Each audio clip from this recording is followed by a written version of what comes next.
Eu sempre achei que poderia enfrentar tudo sozinho, mesmo quando estava carregando um peso enorme. Mas ao olhar para trás, eu vejo quanto a minha mãe me amou e o que ela foi capaz de fazer por mim. Ela moveu montanhas por amor, e eu sinto um arrependimento profundo por não ter visto isso antes. Agora, ao contar a minha história, eu percebo o impacto que o amor dela teve na minha vida e como a sua forma de buscar justiça me ajudou a superar o que eu passei. Eu me chamo Luiz, e essa é a minha história. Eu cresci numa casa cheia de vozes, risadas e algumas brigas como qualquer família. Com 2 irmãs, eu era o mais novo, o caçulinha, como a minha mãe gostava de dizer. O meu pai eu nunca vi. Ele era caminhoneiro e quando a minha mãe estava grávida de mim, descobriu que ele tinha outra família. Ela o expulsou de casa e ele só depositava o dinheiro da pensão todo mês. Das minhas irmãs, a Clarice era a mais velha e sempre foi a responsável. Ela cuidava de mim quando a minha mãe não estava por perto. Helena, a do meio, era engraçada, sempre inventando brincadeiras e histórias. E eu era o pequeno Luiz, que todo mundo achava lindo desde que nasci. Eu lembro bem das visitas que vinham em casa, eram sempre cheias de elogios. Que menino lindo, parece comigo, diziam. No começo, eu não entendia muito bem. Só sabia que gostava que apertassem as minhas bochechas e mexer no meu cabelo. A minha mãe sorria e falava orgulhosa: "Esse aqui é a minha joia." Parece uma coisa boa, né? Mas não. Eu sabia que isso, com o tempo, começaria a me separar das minhas irmãs. Clarice e Helena não gostavam muito. Clarice já tinha uns 10 anos quando eu nasci. Ela ficava quieta, mexendo nos brinquedos e olhando para o chão. Helena, com seus 8 anos, disfarçava, tentava sorrir, mas sempre mudando de assunto, chamando a atenção para ela de algum jeito. Ela fazia palhaçadas, dançava, cantava qualquer coisa para tirar o foco de mim. Eu achava engraçado, mas no fundo sabia que aquilo não era só brincadeira. Em casa, eu sempre queria brincar com as duas, seguia elas para todo canto. Mas, às vezes, elas faziam questão de me deixar de fora, talvez porque fossem meninas, e eu, um menino, mas eram as minhas irmãs, né? Clarice dizia que eu era muito pequeno para entender as brincadeiras delas. Helena, quando estava de bom humor, até me deixava desenhar com elas, mas sempre com aquela sensação de que eu estava invadindo o espaço delas. Teve uma vez, que eu deveria ter uns 6 anos, que a minha mãe comprou roupa para nós. As delas eram vestidos iguais com cores diferentes e para mim um conjunto de moletom. Na hora de nos arrumar para sair, a minha mãe fez questão de elogiar como eu ficava bem de moletom, que combinava com o meu rosto, com o meu cabelo. E a Clarice e Helena se olharam e mesmo sendo criança, eu senti algo diferente no ar. Não era raiva, mas era como se eu tivesse ganhado uma atenção que elas queriam para elas.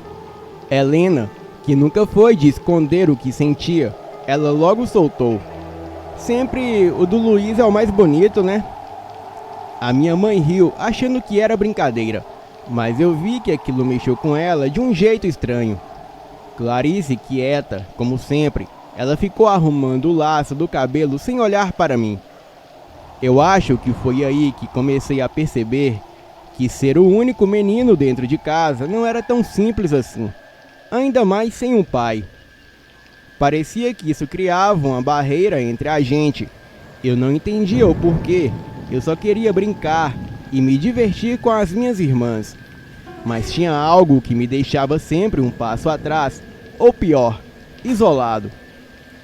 As duas tinham essa cumplicidade que só as irmãs têm, e eu me sentia sozinho mesmo no meio delas. A nossa mãe também era muito bonita, e quando era jovem foi modelo. Não era famosa, mas participava de alguns concursos e tirava fotos para revistas locais. Ela guardava essas fotos com muito carinho e às vezes mostrava para a gente. Olha só como eu era linda, ela dizia.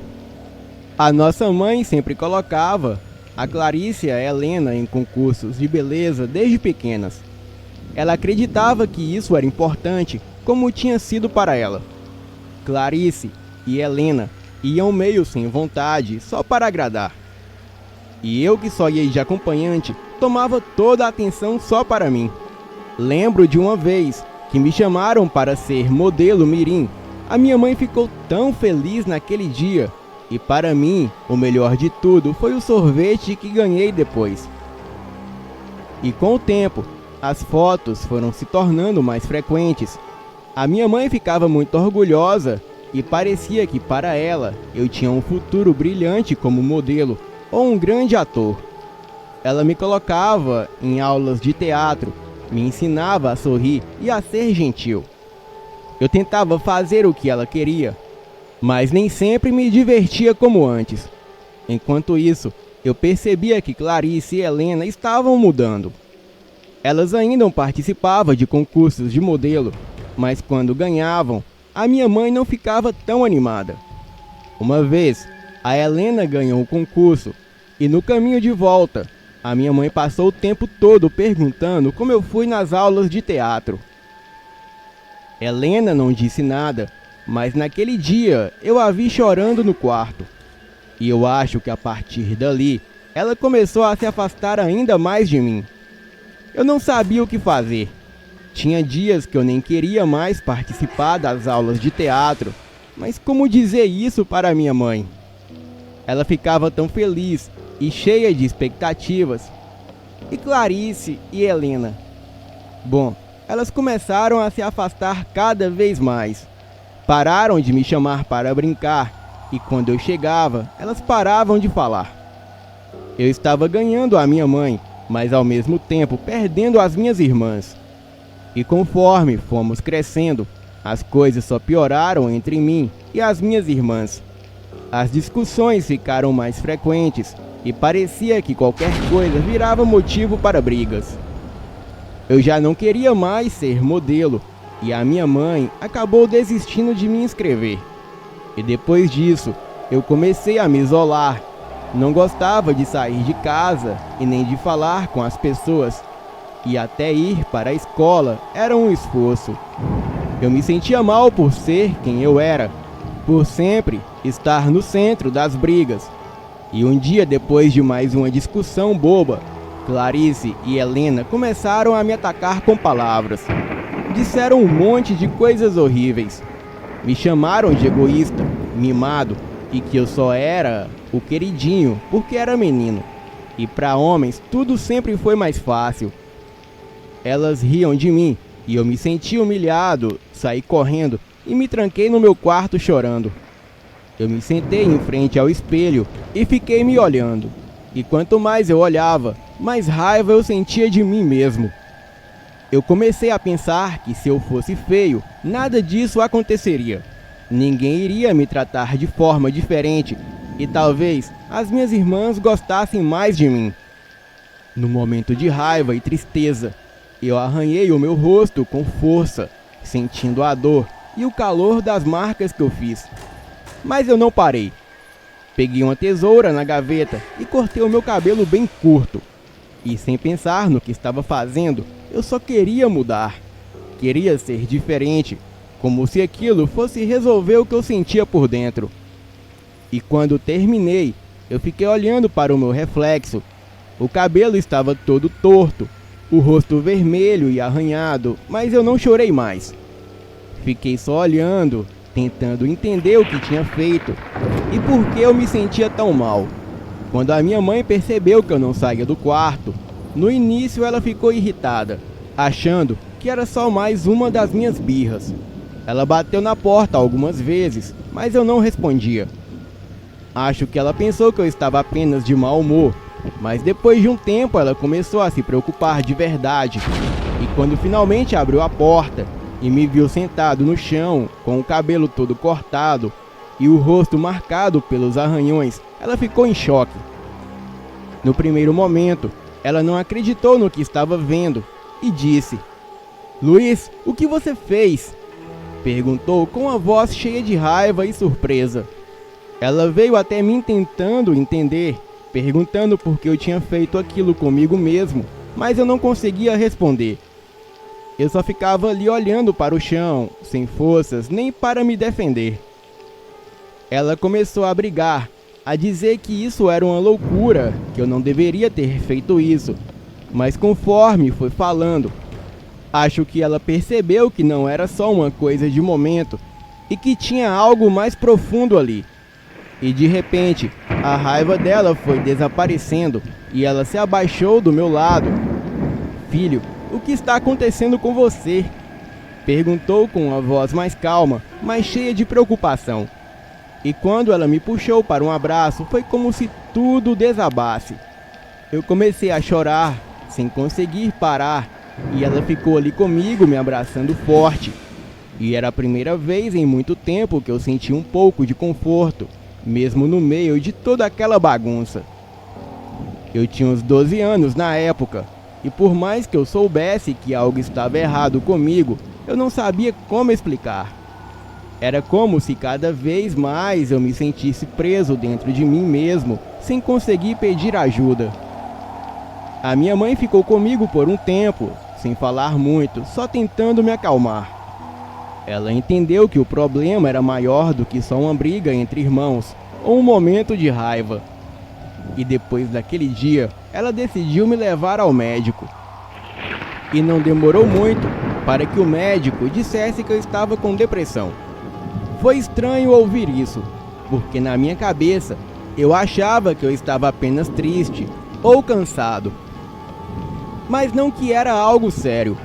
A minha mãe parecia preocupada, mas tentava ser forte, dizendo que íamos passar por isso juntos. E com o diagnóstico, a minha mãe conversou com a escola e eu acabei tirando uma licença. Eu não conseguia mais ir para a aula, não conseguia me concentrar, e a ideia de estar perto de outras pessoas me deixava ainda mais ansioso. Eu só queria ser uma pessoa comum como todos os outros meninos da escola, jogar bola, soltar pipa, jogar videogame, mas eu estava preso no mundo da minha mãe e das minhas irmãs. Eu passei a maior parte dos dias em casa no meu quarto, e a minha mãe tentava me animar, conversava comigo, mas eu não tinha vontade de fazer nada. Às vezes, eu só queria ficar sozinho longe de tudo. As brigas com as minhas irmãs diminuíram, mas isso não significava que estávamos mais próximos. Na verdade, parecia que elas não sabiam como lidar comigo, como se eu tivesse virado um estranho. E eu via no olhar delas um misto de culpa e desconforto. Acho que, de certa forma, elas se sentiam responsáveis pelo que aconteceu, mas ninguém nunca falou sobre isso abertamente. Os dias iam passando devagar e eu tentava encontrar alguma forma de me sentir melhor. E foi um período difícil, cheio de altos e baixos. Eu me sentia perdido, como se não soubesse mais quem eu era. Mas aos poucos, com a ajuda da minha mãe e do tratamento, eu comecei a entender que o que eu estava passando não era culpa minha. Era algo maior e eu precisava de tempo para me recuperar. E mesmo assim, aquela fase da minha vida deixou marcas não só no meu rosto por causa dos arranhões, mas também por dentro. Eu não sabia se as coisas iam voltar a ser como antes, ou se algum dia eu ia me sentir completamente bem de novo. Mas pelo menos agora eu sabia que eu não estava sozinho nisso. E conforme eu fui crescendo, eu fui aprendendo a lidar com tudo o que tinha acontecido. E com o tempo, eu percebi que as minhas irmãs não sentiam por mim raiva de verdade, mas inveja. Elas tinham ciúmes porque eu sempre era o centro das atenções, especialmente para nossa mãe. Eu era a figura masculina de casa e a minha mãe parecia sempre esperar mais de mim, como se eu fosse o escolhido para um dia ser o responsável por tudo. Isso fez com que Clarice e Helena se afastassem cada vez mais, e eu também comecei a me afastar delas. Só que, apesar de entender isso, com o tempo, as marcas que ficaram foram difíceis de curar. E mesmo depois de tudo, eu não era mais o mesmo. A insegurança tomou conta de mim e eu passei a me ver de uma maneira muito diferente. E foi uma fase complicada e as consequências disso me seguiram. E durante toda a adolescência, eu tinha muita dificuldade de fazer amizades. E sempre que alguém tentava se aproximar, eu desconfiava, achando que de alguma forma iam me machucar. Então, em vez de me abrir, eu me fechava cada vez mais. Fiquei recluso. Preferia passar o tempo sozinho no meu mundo, apenas jogando videogame. Eu nunca fui de conversar muito e nem de me enturmar com os outros. E isso só piorou o meu isolamento, mas era a única maneira que eu encontrava de me proteger. A única pessoa em quem eu realmente confiava era a Flávia.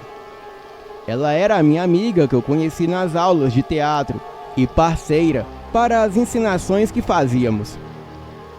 Ela sempre esteve comigo nos momentos mais difíceis.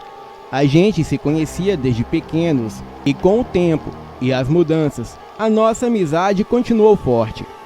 A Flávia era daquelas pessoas que sabiam quando algo estava errado só de olhar para mim.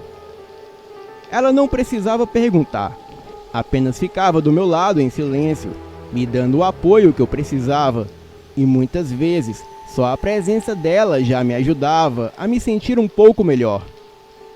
Eu lembro de várias vezes em que eu chegava em casa depois de mais um dia difícil na escola, me sentindo péssimo, e ela aparecia na minha casa com um sorriso, dizendo: "Vamos dar uma volta".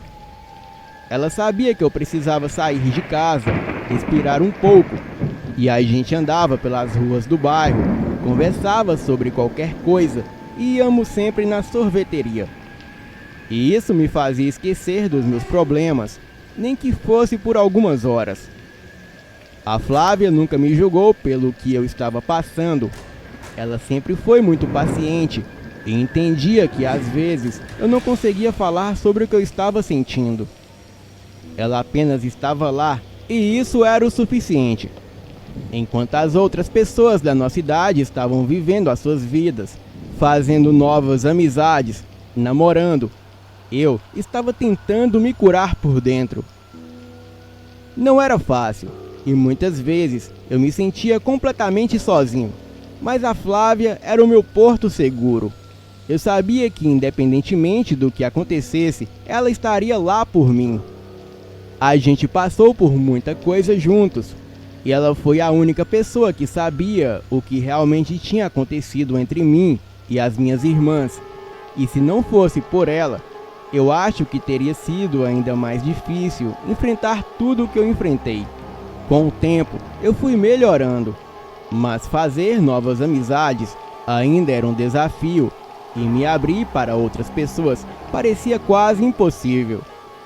A confiança que eu tinha nas pessoas era limitada e preferia manter distância para não me machucar de novo. O que aconteceu na minha infância me deixou cicatrizes profundas e eu sabia que essas marcas iriam me acompanhar por muito tempo. E apesar de tudo, eu fui aprendendo a lidar com quem eu era e a aceitar o fato de que eu não precisava ser perfeito. E aos poucos, eu fui entendendo que as coisas que as minhas irmãs me disseram não definiam quem eu sou. Elas diziam que deveria usar vestido e não elas, pois as duas eram mais homens do que eu. Elas estavam lidando com os próprios problemas e inseguranças e eu acabei sendo alvo disso. Fazer amizades ainda era complicado, mas saber que eu tinha a Flávia ao meu lado me dava um pouco de paz. Ela era a minha âncora, a pessoa que me ajudava a manter os pés no chão. Eu sabia que com o tempo, poderia melhorar ainda mais, mas sabia também que algumas coisas nunca iam embora totalmente. A Flávia e eu chegamos à adolescência juntos, como sempre foi. Passamos pelo ensino médio lado a lado, compartilhando risadas, angústias, os trabalhos escolares e até as pequenas rebeldias da juventude. Ela era a única pessoa que realmente sabia o que passava na minha cabeça. A gente dividia tudo, ou quase tudo. Só que depois que terminamos o ensino médio, as nossas vidas começaram a seguir caminhos diferentes. Eu fui para a faculdade, algo que sempre sonhei. E isso exigiu que eu me mudasse para outra cidade. Era um passo importante para mim, uma chance de recomeçar, deixar para trás o passado complicado com as minhas irmãs e tentar construir uma nova versão de mim mesmo. Já a Flávia, mesmo sendo super inteligente, ela não quis seguir esse caminho. Ela acabou indo trabalhar na empresa da família que já esperava por ela há anos. O futuro dela parecia meio traçado, sabe? Como se o destino dela estivesse pronto, esperando que ela só se encaixasse. E com isso, aos poucos, a distância começou a fazer o nosso relacionamento mudar. E não foi de uma hora para outra, mas com o tempo, começamos a nos ver menos. Eu estava sempre ocupado com as aulas, provas, trabalhos, enquanto ela tinha as responsabilidades no emprego. Claro, ainda nos falávamos, mandávamos mensagens, ligávamos, mas já não era mais a mesma coisa. Eu sentia falta dela, mas também sabia que isso era parte da vida.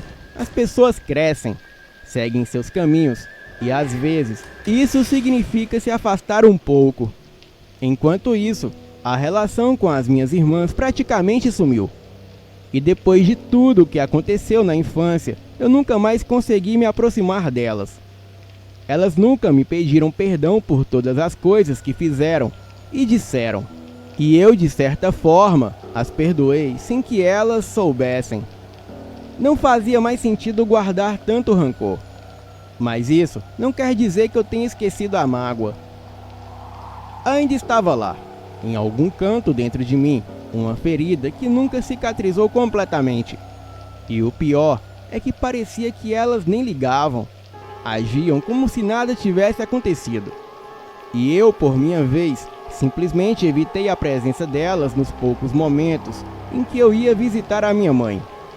As nossas interações eram breves e superficiais. Não tinha mais espaço para brigas, mas também não havia afeto verdadeiro. Era mais fácil me manter à distância. E morando em outra cidade para estudar, eu acabei me acostumando a ver a minha mãe poucas vezes no ano. No começo era difícil ficar longe de casa, longe do que me era familiar. Mas com o tempo, isso passou a ser normal. A faculdade me consumia e eu me joguei de cabeça nos estudos. Era a minha chance de crescer, de me reinventar. E por mais que sentisse saudades da minha mãe, eu sabia que o afastamento era necessário. Voltar para casa trazia lembranças que eu preferia deixar para trás.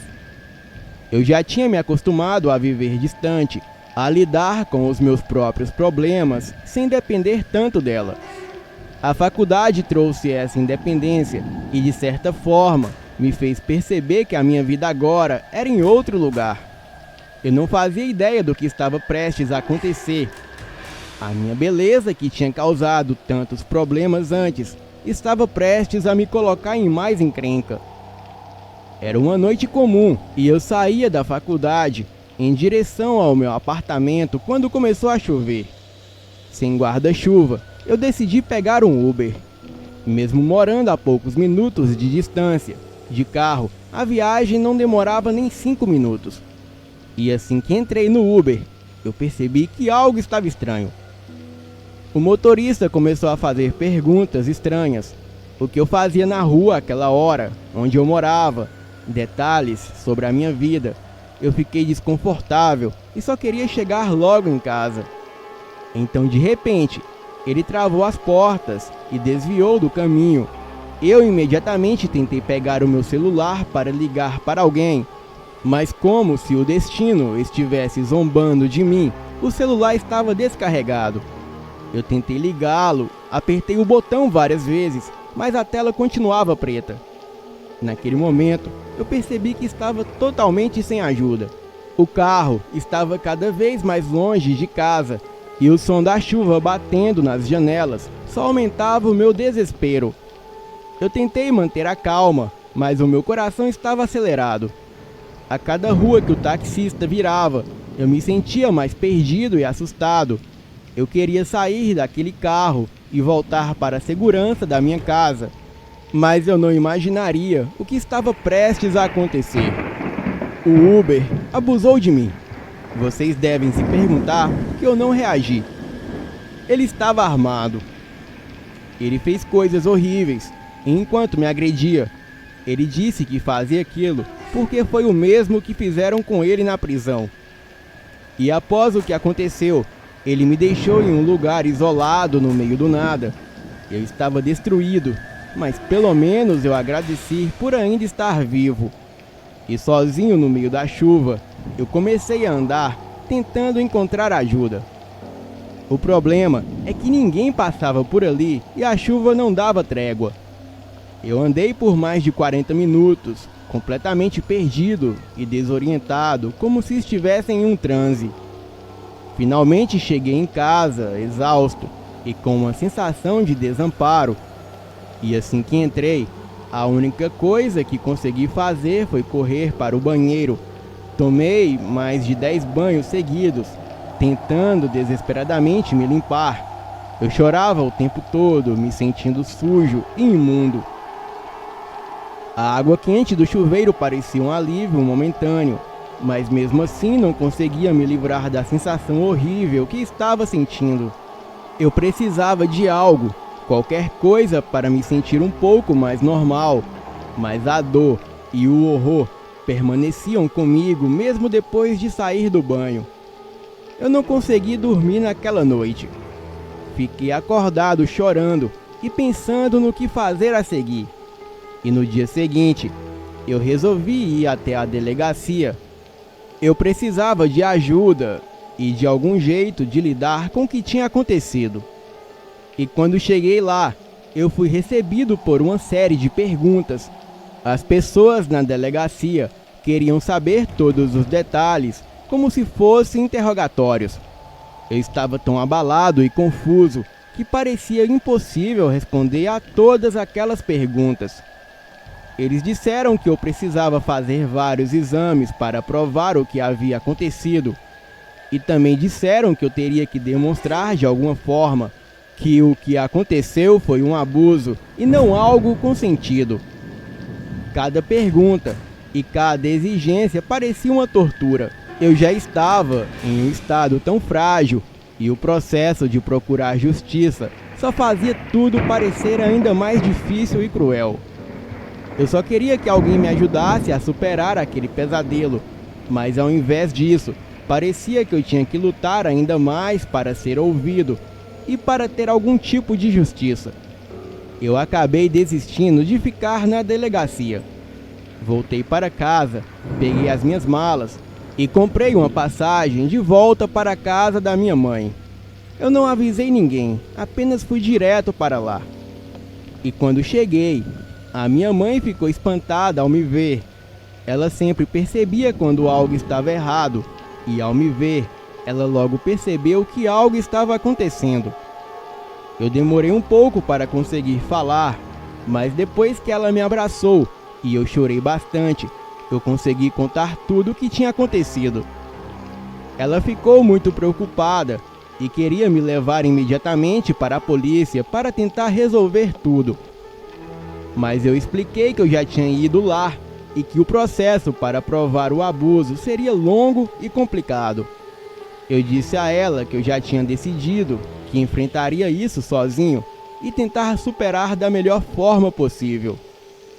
Minha mãe ficou relutante, mas para não me deixar ainda mais nervoso e angustiado, acabou concordando com a minha decisão. Eu disse à minha mãe que ficaria em casa por um tempo e que tinha decidido trancar a faculdade. As minhas irmãs já estavam cansadas e moravam em outras cidades. Então eu pedi para ela não contar nada para ninguém, especialmente para elas. Nos primeiros dias, eu mal saía do quarto. A minha mãe estava sempre ao meu lado, me ajudando e cuidando de mim. Ela fazia tudo o que podia para me ajudar a me sentir melhor. E com o tempo, eu comecei a sair do quarto e a ganhar mais forças para enfrentar a situação. A minha mãe, no entanto, não tocava mais no assunto do abuso, e eu percebia que ela estava sempre muito séria. Eu achei estranho que ela não insistisse em resolver o problema. Eu sabia que ela não ia aceitar a minha ideia de simplesmente deixar tudo para trás. Mas ao mesmo tempo, eu achei que ela tinha me entendido. Então, eu parei de falar sobre o assunto também, esperando que de alguma forma as coisas se resolvessem com o tempo. E depois de uns 4 meses, eu decidi que estava pronto para voltar à minha vida. Eu ainda não estava completamente bem, mas sabia que não podia parar completamente. Eu arrumei as minhas malas e me preparei para partir. A minha mãe me pediu para ter cuidado e para tentar não pensar mais no que tinha acontecido. Ela disse algo que me deixou pensativo: a justiça de Deus não falhará. Essas palavras me deram um pequeno fio de esperança de que talvez houvesse algum tipo de justiça, mesmo que fosse difícil acreditar naquelas circunstâncias. Agradeci muito à minha mãe por ter guardado o segredo e por toda a ajuda que me deu durante aquele período difícil. Então eu fui embora e me dirigi ao meu novo apartamento que eu havia alugado. E quando cheguei lá, tomei um banho e fui dormir. No dia seguinte, eu fui à faculdade para ver como poderia retomar os meus estudos e seguir em frente com a minha vida. E enquanto estava na lanchonete da faculdade tomando um café e lendo o jornal, algo me fez gelar. Eu vi uma notícia sobre um motorista de Uber que havia sido assassinado durante um assalto há menos de uma semana. Era o mesmo carro que o homem da noite do abuso dirigia, e isso me deixou com um frio na espinha. A matéria também dizia que ele tinha uma longa ficha criminal por assédio, e ler aquela notícia me fez acreditar ainda mais que o homem que me atacou era o mesmo motorista que tinha sido morto. Saber que eu não fui a única vítima dele me afetou profundamente. Na hora, eu liguei para a minha mãe e contei tudo o que tinha lido no jornal. Ela deu uma risadinha e me disse: "Eu não te disse que a justiça seria feita? Agora você pode ficar em paz, meu filho." Fiquei confuso e perguntei como ela tinha tanta certeza de que ele teria pago pelo que fez. Ela respondeu que resolveu do jeito dela e que eu não entenderia muito bem, mas que talvez fosse melhor assim. Eu queria saber mais detalhes, então insisti. E foi quando ela me contou que conhecia uma mãe de santo disposta a ajudá-la. Ela disse que nunca permitiria que alguém me fizesse mal e saísse impune naquele momento. Eu tinha medo de bruxaria, mas também percebi o quanto ela me amava, a ponto de tomar medidas tão drásticas para me proteger. Agradeci muito a ela por cuidar de mim e por fazer o que achou necessário. E depois daquele dia, eu passei a ligar para ela todos os dias, e a nossa relação ficou muito mais próxima e forte.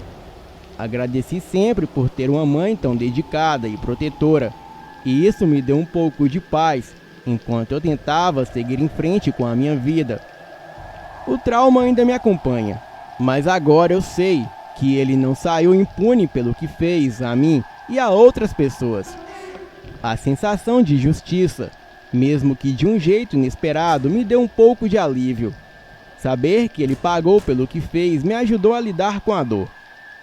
E mesmo que o medo e a tristeza ainda estejam presentes, aos poucos eu estou tentando reconstruir a minha vida, encontrar novas forças e seguir em frente, sabendo que de alguma forma a justiça foi feita. Boa noite.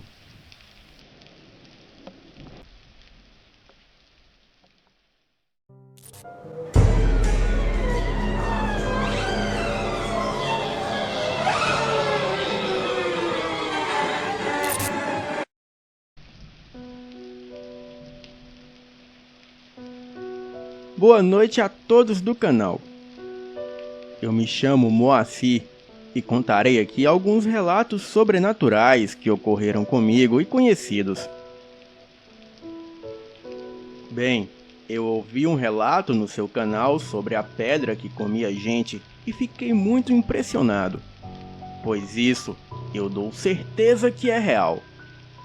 E tem uma lenda local sobre este fato no interior de Pernambuco. E uma situação muito similar ocorreu comigo e com conhecidos. E eu contarei aqui com o máximo de detalhes. Bem, quando forem ao Rio Formoso, no litoral sul de Pernambuco, tenham muito cuidado se passar pela Estrada do Siqueira, na área rural do município.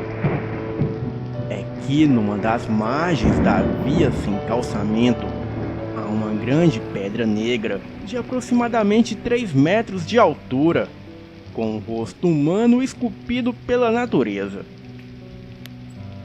Os habitantes da região chamam a formação rochosa de Pedra do Rei Midas, por acreditarem que a imagem reproduz perfeitamente a face do lendário governante da antiguidade, cuja notória cobiça fazia com que tudo que tocasse virasse ouro. Bem, se fosse apenas pela semelhança com o famoso monarca, não haveria problemas. Mas o que os moradores do município garantem é que sempre à meia-noite a pedra se abre ao meio e dentro dela é possível ver um tesouro dourado ou uma belíssima mulher nua. E quando o passante desavisado, atraído pelo ouro ou pela beldade, entra na passagem aberta da rocha, e assim a pedra se fecha, fazendo com que o curioso desapareça para sempre. Talvez seja por isso que à noite, aquele trecho da Estrada do Siqueira seja tão deserto. Ou será que você duvida e se arriscaria a passar por lá numa noite dessas?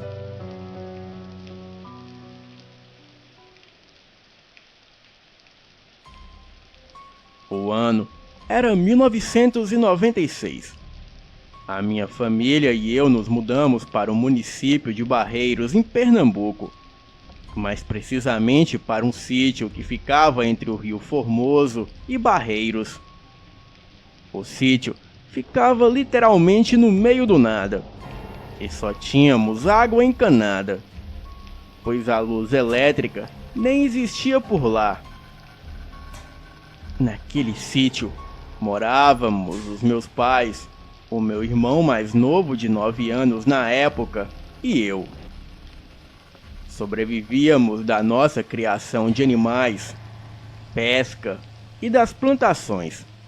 E tirando todo o sobrenatural que acontecia por aquelas bandas, o lugar era legal de se viver. E por quase 25 anos, eu pensei que o que aconteceu comigo, eu achei que era sonho, ou alguma coisa que eu imaginei ter visto. Mas como não foi somente eu que presenciei tais fenômenos, eu tenho certeza que tudo foi real. Numa noite, quando eu tinha 16 anos, eu tinha ido dormir bem tarde, porque o meu pai demorou voltar para casa, e eu tive que ficar acordado para abrir a porta assim que ele chegasse. E assim que ele chegou, eu fui dormir, e por volta das 2 da manhã, eu fui acordado com alguém me cutucando o ombro. Eu podia sentir a mão batendo rápido e gentilmente no meu ombro. E lembro de ter visto o braço e a mão se afastarem de mim quando eu abri os olhos. O quarto estava escuro, mas tinha a luz da lua o suficiente vindo da janela para eu conseguir ver que o meu irmão mais novo estava de pé ao lado da cama. Ainda meio grogue, eu perguntei o que ele queria. E foi aí que eu vi que o rosto não era dele. A cabeça tinha um formato de pedra e era meio amarronzada. E o corpo tinha aparência de barro seco. Eu olhei direto para a cara e lembro que os olhos eram 2 buracos negros. E ele não tinha olhos e tinham apenas 2 grandes buracos negros. O corpo era parecido de barro, mas normal. Porém, tinha a mesma cor que a cabeça. E ele parecia estar vestido com uns trapos meio amarronzados. E também tinha cerca de 1 metro de altura. A essa hora, eu já estava berrando feito louco. Eu era um cara bem grandinho. Então, raramente me sinto ameaçado e com medo de algo. Mas naquela noite eu descobri o que era o terror. Então, a coisa jogou a cabeça para trás, escancarou a boca e riu. Porém, nenhum som saiu dela. Mas dava para ver fisicamente que ele estava rindo de mim. Eu sentei na cama, tentei alcançar o fósforo para acender o candeeiro. E sem nunca tirar os olhos daquela coisa. E enquanto eu tentava riscar o fósforo, aquilo continuava rindo. E então começou a andar na direção do pé da minha cama, como se quisesse dar a volta nela. Ele apontou o dedo para mim de novo, jogou a cabeça para trás enquanto gargalhava novamente. E assim que ele alcançou o pé da cama, eu consegui riscar o fósforo e a coisa simplesmente sumiu quando a luz fraca inundou o quarto. Eu continuei berrando histericamente até que o meu pai veio correndo ver o que estava acontecendo. Ele falou que eu havia sonhado com tudo, riu e me falou para me acalmar e ir dormir. Bem, até parece, pois naquela noite eu não consegui dormir novamente. Bem, eu nunca me esqueci daquele rosto da criatura e guardem essa informação. Meses mais tarde, um tio nosso veio morar com a gente no sítio. Ele havia acabado de separar da esposa e resolveu vir esfriar a cabeça no meio do mato. Esse tio passou a me levar em suas pescarias à noite, no rio Una. Íamos por volta de 18 horas e retornávamos às 22. Bem, nós passávamos pela dita estrada do Siqueira e quando vi a pedra do rei Midas pela primeira vez, algo naquela pedra me chamava muito a atenção, pois a mesma parecia que tinha um rosto esculpido e olhando melhor, eu pude ver que aquele rosto esculpido pela natureza lembrava muito o rosto do ser que eu vi entrando no meu quarto. Neste momento, o meu coração quase saiu pela garganta. Eu e o meu tio seguimos caminho naquela noite escura, e cada um em seu jumento. E ali, os 2 jumentos empacaram e não quiseram passar de jeito nenhum pela pedra. O meu tio logo me disse que aquilo não era coisa natural. Mas ele conhecia uma reza para o Exu da encruzilhada liberar o caminho. E assim, ele fez a tal reza. E não se passou muito tempo, os jumentos se acalmaram e seguimos o nosso caminho em paz. Eu contei para o meu tio toda a história que aconteceu comigo meses atrás e falei da pedra que tinha uma aparência semelhante com a criatura que entrou em meu quarto. E foi aí que o meu tio me contou uma história muito intrigante. Ele dizia que aquela pedra comia gente e no passado muitas pessoas desapareceram em armadilhas criadas pela pedra. E teve um homem que passava por essas estradas à meia-noite com a sua esposa. E foi quando ele viu algo brilhando em cima da pedra. E mesmo seu cavalo relinchando e o alertando que algo de ruim estava ali, o homem ignorou o alerta. Ele deixou a sua esposa o esperando em cima do cavalo e foi até lá ver do que se tratava todo aquele brilho. E quando ele chegou mais perto, ele viu que a pedra estava com muitas moedas de ouro em sua volta. Assim, ele muito feliz foi catando tudo e gritando para a esposa que estavam ricos. Porém, algumas moedas estavam entre a pedra, bem no meio, em algumas aberturas. E o homem foi até lá pegar todo o ouro.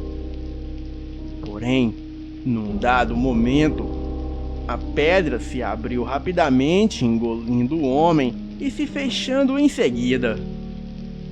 A sua esposa nunca mais o viu, e ninguém nunca mais teve coragem de se aproximar da pedra, depois de ouvir o relato da mulher que agora era viúva. Bem, naquela noite, essa história me assustou muito. Mas no dia seguinte, eu disse para o meu tio que a história era boa sim, mas eu não acreditava.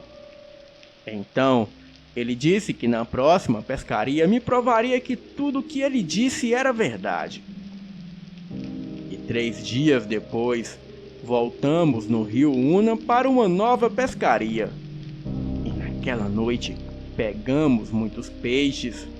E na volta, assim que chegamos na tal pedra, o meu tio pediu que eu esperasse um pouco. Então ele pegou alguns peixes e foi atirando na pedra. E ele jogou uns 4 ou 5 peixes grandes lá no meio da pedra. Eu perguntei se ele estava ficando louco. E ele disse para mim apenas observar. E assim eu fiz. Mas durante uns 15 minutos nada aconteceu. Então eu falei para irmos embora e pedi para ele buscar os peixes que ele havia atirado na pedra. Mas ele não teve coragem. Então eu disse que ia eu mesmo pegar os peixes. Mas o meu tio disse que não era uma boa ideia. Bem, eu já estava assustado e decidi que era melhor irmos embora. E confesso que não andamos nem 200 metros e vimos um clarão vindo por trás e um barulho de explosão logo em seguida. O meu coração quase saiu pela boca e saímos dali disparados com os jumentos. E apesar de nós não olhar para trás, tínhamos certeza que aquele clarão e o barulho vinham da pedra. A pedra havia comido os peixes e só estava esperando que nós nos aproximasse para pegar os nossos peixes, para assim nos comer também. A pedra fez uma armadilha para nós em cima da armadilha que o meu tio havia feito para ela. E nunca mais passamos por aquela estrada à noite. E apesar de contar toda essa história para a família, ninguém acreditou em nós. Porém, o seu Gervaldo, um vizinho que morava a 500 metros do nosso sítio, ouviu toda a história. Para minha surpresa, ele acreditou. E ele disse que lembrava sim do homem que foi devorado pela pedra. Inclusive, o mesmo homem e a sua esposa eram seus amigos. Ele também contou que não só a pedra é assombrada, mas boa parte da estrada do Siqueira também. O seu Gervaldo me contou que quando era moço e passava por aquela estrada à noite voltando de uma caçada para casa, uma criatura grande que parecia um porco do mato que andava feito gente, o perseguiu pela escuridão da lateral da estrada. E aí, o seu Gervaldo abandonou a sua caça no meio da estrada. Daí, ele correu estrada fora e foi quando a criatura se revelou. A fera foi até a caça que o seu Gervaldo havia deixado no chão e com muita ferocidade começou a comer aquilo. E daí, o seu Gervaldo teve certeza que aquela criatura era um lobisomem. E a partir daí, em toda a época de Quaresma, um homem desconhecido batia à porta do seu Gervaldo e falava para ele deixar muita carne do lado de fora da casa. Ou então, ele entraria e comeria o seu Gervaldo. E o seu Gervaldo assim fez por toda noite de sexta-feira de Quaresma de cada ano. E o dia que ele não fez, aquela criatura invadiu seu terreiro e devorou seus 3 cães. O seu Gervaldo contou todo o terror que passou e os barulhos que a besta fazia enquanto devorava os seus cães. E depois, aquilo urrou ferozmente tentando invadir a casa, e quando a besta foi embora, uivos terríveis eram ouvidos ao longe. E aquela noite foi a pior de sua vida. Naquele dia, o seu Gervaldo me chamou para tomar um café e me contou várias histórias de terror. E outra que achei bem legal foi a do tacho de ouro assombrado. Perguntei a ele se ele poderia me contar sobre a história do tacho de ouro, a qual ele havia mencionado. E ele me respondeu: "Olha, eu posso sim. Eu conheço muitas histórias, afinal eu já passei dos 80, mas vou lhe contar uma muito interessante que é verdade pura. E isso eu soube quando ainda era criança, pois eu conheci bem o caso e as pessoas na época, e pode acreditar. No curral velho onde morava o seu Antônio Nogueira, o velho Eduardo, um antigo escravo, ele sonhou que no forno de torrar farinha havia um reluzente tacho de ouro, e era uma riqueza medonha. Aí ele ficou muito impressionado com a mensagem, e esse Eduardo correu animado até a casa do seu amigo Mané e contou um impressionante e revelador sonho. E ele queria um companheiro na sorte grande. Combinaram secretamente os dois de irem arrancar o tesouro à noite, sem que ninguém das redondezas percebesse o movimento. Alegre, o Mané, ele dizia que de agora em diante não iria mais trabalhar. Agora, os outros é que iriam trabalhar para ele, e só iria comer carne de gado, vestir roupas boas, de linho, e ouvir música de radiola. Pois bem, lá se foram os dois sorrateiramente à noitinha carregando as pás. O Eduardo levava um lampião para clarear o lugar do tesouro. Ali estava tudo escuro e o povo das redondezas já estavam tudo dormindo. E eles foram no exato local indicado pelo sonho. Cavaram um pouco a terra e logo viram a tampa do tacho de ouro. A luz do lampião clareou o tesouro e assim deixando tudo brilhante. Os olhos do mané quase que pularam da cara e brilhavam mais do que o tesouro de tanta felicidade e cobiça. O Eduardo ficou só esfregando as mãos e com uma cuspideira medonha. Então, o mané mais afobado começou a encher as mãos com as moedas de ouro, como se não acreditasse nas maravilhas que via. E nesse nervosismo, uma das moedas caiu da mão dele no chão, bateu numa pedra e trincou. Aí, tudo virou carvão de uma só vez. É como diz a ciência. Eles olharam dentro de todo o tacho e agora só havia pedaço de carvão. Tudo virou carvão. De amarelo, tudo ficou preto. Bem, foi uma triste desilusão para os dois. Estavam com tudo nas mãos, todo aquele dinheirão, e agora não tinham mais nada. E estavam mais lisos do que quiabo na goela. Entristecidos pela má sorte, os dois amigos se retiraram desanimados do local e fracassados naquele intento. Perderam a sorte de ficarem ricos por bobeira. E perto do lugar onde aconteceu tudo, havia umas casinhas bem pobres, mas ninguém viu o reboliço do local. E de manhã, um dos caboclos da casa passou pela casa de farinha e viu a arrumação da terra remexida com a escavação. Ele foi lá e viu o tacho cheio de carvão. Estranhou e resolveu investigar.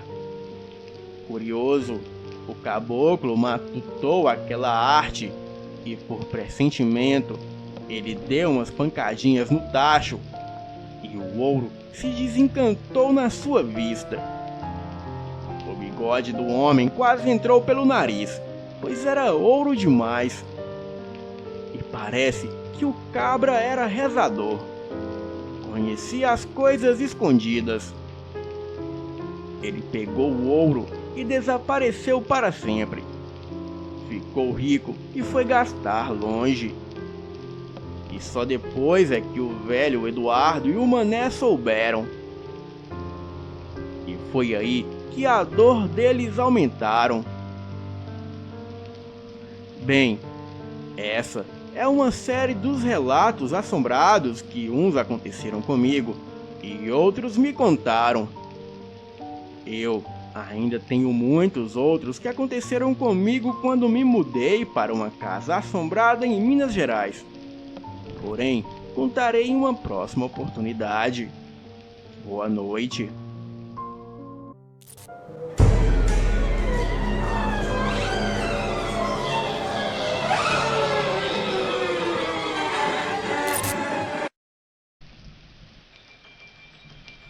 Os fenômenos sobrenaturais sempre estão à nossa volta e só falta o momento certo para que eles se manifestem. Primeiramente, eu gostaria de dizer que até esse acontecimento eu jamais tinha visto ou ouvido nada de estranho. Eu até costumo brincar dizendo que sou uma cega e surda espiritual. Já o meu irmão, ele viu um monte de coisas estranhas. Pois bem, o meu marido, o meu filho e eu fomos passar o carnaval em Cabo Frio com os meus irmãos. Uma bela noite, eu fiquei sozinha em casa e corria tudo normal quando em um certo momento tocou a campainha. A noite estava linda e a lua cheia iluminava todo o caminho até o portão.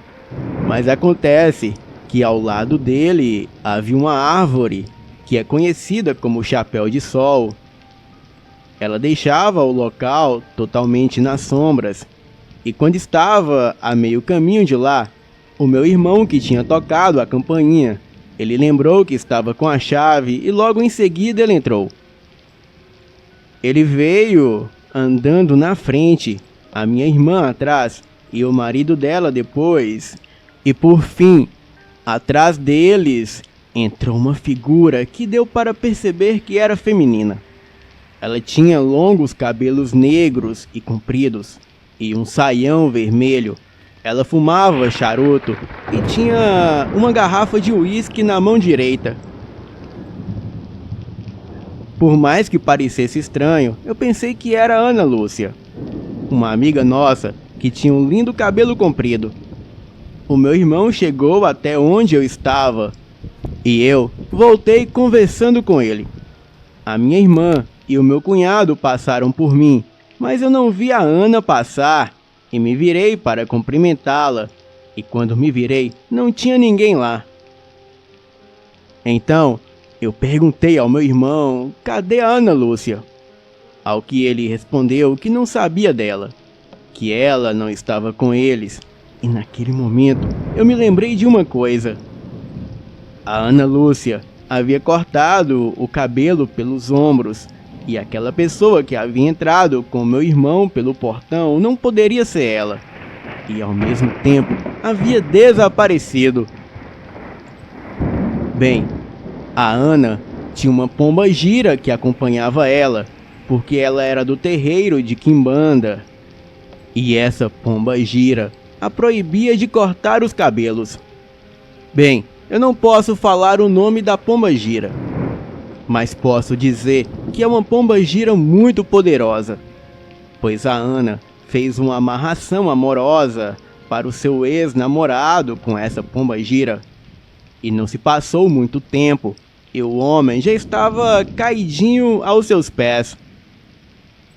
Bem, agora, quanto a essa pomba-gira que entrou pelo portão junto deles, eu não sei de onde veio, para onde foi e o que ela queria seguindo a todos. Eu fiquei assustada com aquilo, sendo que esse fato, até agora, foi a primeira e única coisa estranha que eu vi em minha vida, e pretendo que continue assim. E quanto a Ana, ela pagou um preço muito caro, pois a pomba-gira cumpriu o que prometeu, que foi dar o ex da Ana de volta. Mas a Ana não cumpriu o trato com a pomba-gira. E assim, ela veio a sofrer muito. Tem uma vida desgraçada e vive na miséria. Bem, aqui eu quero deixar um alerta a todos.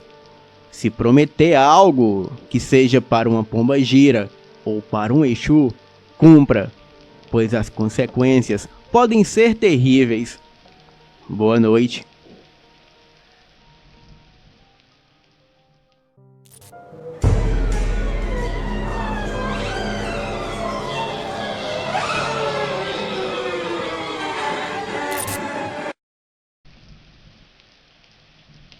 Isso aconteceu comigo quando eu era uma garotinha, e eu tive várias outras experiências, mas essa ficou realmente marcada na minha cabeça, mesmo após todos esses anos.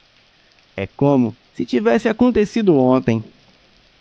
Quando eu tinha 10 anos, bem, por acaso, eu tenho 39 agora. Então, dá para ver há quanto tempo foi. Nós morávamos em uma casa no campo, e só tinha algumas casas em volta, e nenhuma era perto da nossa. Era uma casa boa. O meu quarto ficava na frente da casa, e o dos meus irmãos ficavam na frente do meu. Eu estava sempre assustada no meu quarto, mas numa noite eu estava mais assustada do que o normal. Eu tinha acabado de ir para a cama e estava tentando ficar confortável na cama. A minha cama ficava com a cabeceira encostada na parede e ficava entre o meu armário e um outro armário onde a minha mãe colocava os lençóis e outras roupas de cama e toalhas. A minha cama ficava entre os dois armários. E assim que eu deitei a cabeça no travesseiro e fechei os olhos, o outro travesseiro que ficava do lado do meu se mexeu e começou a ficar quente. Era como se alguém tivesse deitado a cabeça lá. Isso me apavorou, mas nem tanto quanto o que aconteceu em seguida. Eu sentei na cama e olhei para o lado onde estava o armário com os lençóis e toalhas, e de repente, um ser enorme de pele avermelhada e chifres negros que pareciam sair do meio da testa, ele apareceu, e ele também tinha um rabo como de cavalo, dentes afiados e um sorriso maléfico, e estava nu. Ele andou até o armário, abriu a porta, ele colocou algo lá dentro que eu tenho quase certeza que era o tridente que ele segurava, e a porta se fechou em seguida. E depois ele se virou, andou até a minha cama e então ele desapareceu. Eu fiquei tão assustada que eu pulei da cama, corri para o corredor e bati com tudo em uma enorme caixa de meias que o meu pai trouxe do serviço.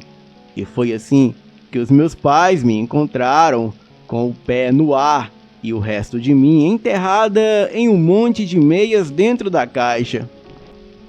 E depois disso, eu implorei para os meus irmãos trocarem de quarto comigo. E então nós trocamos.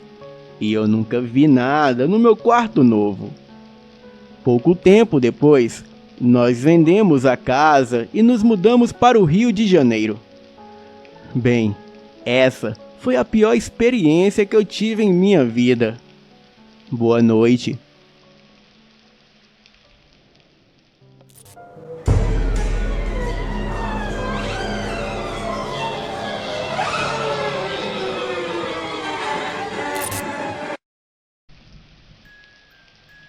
Há alguns anos atrás, quando eu tinha 9 ou 10 anos, os meus pais mandaram eu e o meu irmão para a casa dos meus avós para passar o final de semana. Eles tinham uma velha casa de 2 andares e 3 quartos, e o quarto principal era no andar de baixo, e os outros 2 eram no andar de cima. E eu fiquei no quarto que era da minha mãe, que era cheio de bonecos que ela colecionava quando era pequena. Eu fui dormir cedo porque estava cansada da viagem de 3 horas até lá. Eu dormi assim que deitei, mas acordei depois de algumas horas, sem sono nenhum. O meu irmão estava roncando alto no outro quarto. Então, eu levantei e fechei a porta do meu quarto, e aquilo foi assustador, já que eu tenho medo de escuro e geralmente durmo com a porta aberta. Então, eu decidi abrir um pouco as cortinas para deixar entrar um pouco de luz no quarto.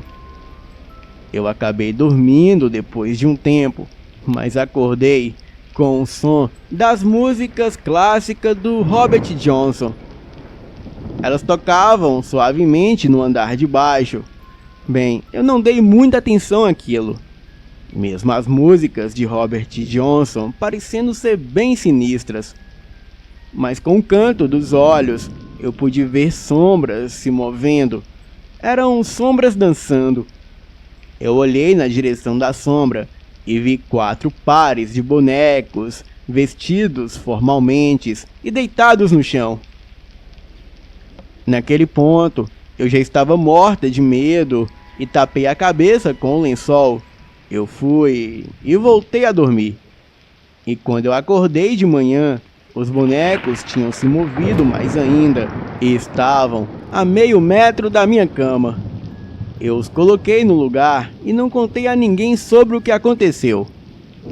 Alguns meses depois, os meus pais mandaram meu irmão e eu para lá de novo para passar o final de semana. E desta vez, eu insisti em dormir no outro quarto. Eu me senti mais segura lá e dormi rápido. Mas no meio da noite, eu acordei com o som das músicas do Robert Johnson tocando no andar de baixo. A música tocava suavemente, e quando eu olhei por baixo da minha cama, todos os bonecos estavam abraçados e dançavam como se fossem valsa. Eu juro que o meu medo foi tanto que eu desmaiei ali mesmo. No dia seguinte, pela manhã, quando eu acordei, fui logo procurar os bonecos no chão do quarto, mas não havia nada. Bem, uma coisa eu sei. A partir daquele dia em diante, eu nunca mais voltei para a casa da minha avó. Boa noite.